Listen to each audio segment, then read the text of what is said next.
You spoke earlier on of a disconnect or uh, uh, not one umbrella for Borno elders. Are they united on this particular stance, asking the JTF? That's precisely what I'm saying. That you don't have in Borno State, immediately after the demise of the former Shehu, who was Shehu Mustafa Al-Kanemi, who died. It's been on that throne for about 20 to 30 years. And as I said, it was a very revered institution by virtue of the fact that it used to control both the finances and it was like the powers of the incumbent governors all lumped up to this traditional institution. But after the local government reforms, they neither had the money, but he was still coasting along with that euphoria, with that enigma of that office. But immediately he died, it became so obvious, and then there was changes in terms of the structure of the administration. You created another different Shehu kingdom or another emirate council with a first-class chief and all that. So there's no funds. At the state level, the governors, there were very strong arguments that the governor never really won the election, and so they went to the courts and things like that. So you don't, at the political level, you don't have people that they're rallying up to. At the institutional level of the traditional leadership, you don't have people rallying up towards the leadership. So there is a total, leadership vacuum in that place. I've hardly seen even the governor himself the federal government having declared the state of emergency. You hardly see Governor Shatima, playing any critical role, talking to them, even though he has this amiable attitude going to the victims. Look, I'm appealing to you to lay down your arms and all that. But the powers have been taken away. He is not even the chief security officer. So there is a total vacuum there in terms of... So who are the Borno elders now who are agitating for this? Well, the Borno elders, the younger ones, over the years, as I said, 20, 30 years, during the transition of the military to civilian administration, all you needed to do was, because Maiduguri was critical as a key component of the northern Nigerian political equation, you needed to have Borno State to be part and parcel, so for you to get the votes from northern Nigeria because of the antecedent, because of the history. Borno has about 1,000 years of settled tradition, and it's a home of peace. You had the likes of Sakashim Ibrahim, you had the likes of Kamslim, who was the Inspector General of Police, you had Waziri Ibrahim, the GNPP, so it has a very strong tradition of politics. So you needed to have Borno State there, for you to do whatever thing you want to do. And again, it was also the headquarters of the ANPP. And ANPP had gotten the likes of the Zamfara governor that introduced the Sharia. So there is a lot of this euphoria that, look, Borno being the center of Islam, there is going to have a lot of this Islamic clerics coming in, and then you will implement the Sharia and things like that. So by the time this 2011 election came, Borno shifted towards the PDP, that was being looked at anti-Sharia. So there was this kind of rupture, this kind of post-election violence, which was obvious for everybody to see. Okay, now, since this, the BH incident began, the Borno elders seem to be the ones clamoring for dialogue. They seem to be they were amongst the first to clamor for dialogue. Now paints a picture as though they know this support. If they've been clamoring for this dialogue, how is it that they've not come forth with a template for the dialogue? You see, it's not really about dialogue. There is a structural fault in the political social equation there. What had happened, as far back as 1979, you had the genesis of the current security challenges in Afghanistan.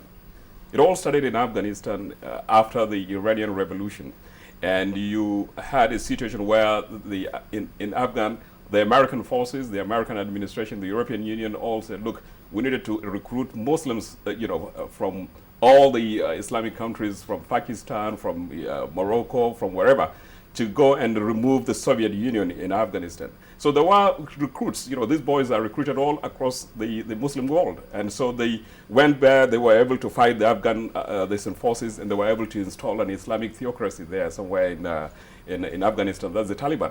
And eventually you now had the Taliban falling up itself with the superpowers, and then you had those trainees going back to their various home countries, highly trained like Marine, like Green Berets. So these are the ones that have now come back.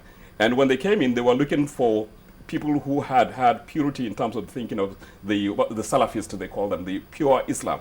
So wherever they perceived that there was a party that was going to have the Sharia, like you said in the case of Zamfara, they all entered those political parties, and the other political party, the PDP, the Modu Sheriff party, as everybody was aware, was also arming the ECOMOG, the military wing. So that also militarized the whole situation in the politics. Now you had a situation where the young people are not going to agric, they are not going to school, they were into drugs, and you've now brought in a huge amount of money because it's the opposition headquarters. You've now gotten them to have arms and ammunition. So what do you expect at the end of the day? So it's not about dialogue, it's about arms and ammunition and the funds and the drugs and everything has gone into it. Young people are not being engaged. So it's not about dialogue, it's about what are we going to do structurally to really deal with this issue in a frontal manner. That's so their call that JTF should lead.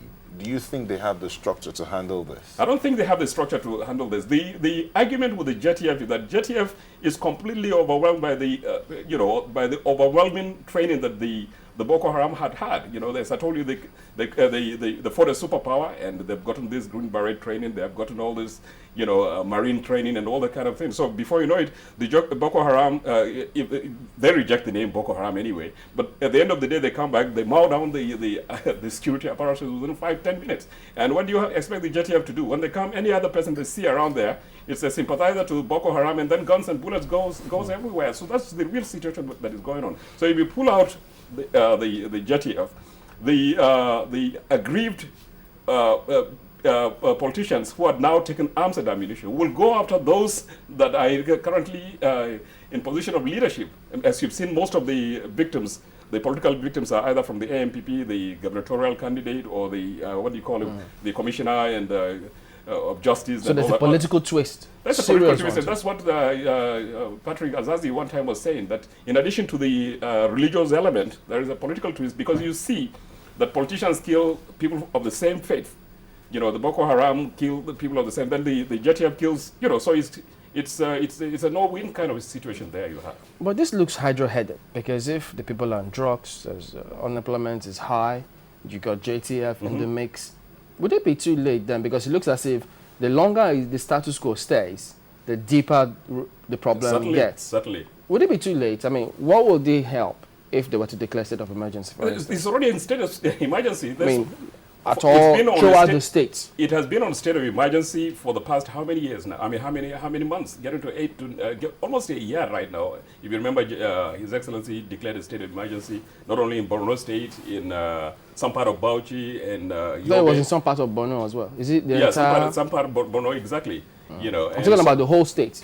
Not about the whole, but essentially those places where they declared the state of emergency are those real vibrant areas of the state. So you find out that you don't have the governor there. There is, it's the military commanders that are taking care of the security situation and all. So, and the military, by their training, they are not, they don't interface very well with the civilian population. There has to be some kind of agency that paramilitary, and then pro-civilian and all that. So the military, they come and then they suddenly see that their colleagues have been shot down and all that, and it's all fire for fire everywhere.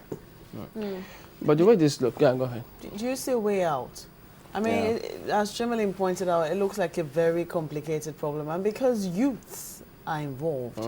I mean, it seems that we're already polluting another generation, as it were, and chances are that they could actually extend even further. Do you see a way out? The only way out is that a lot of people in the state, particularly in northern Nigeria, are angry with His Excellency Jonathan Goodluck. He has not personally made a presence in Borno State. So that's important. That's absolutely very important.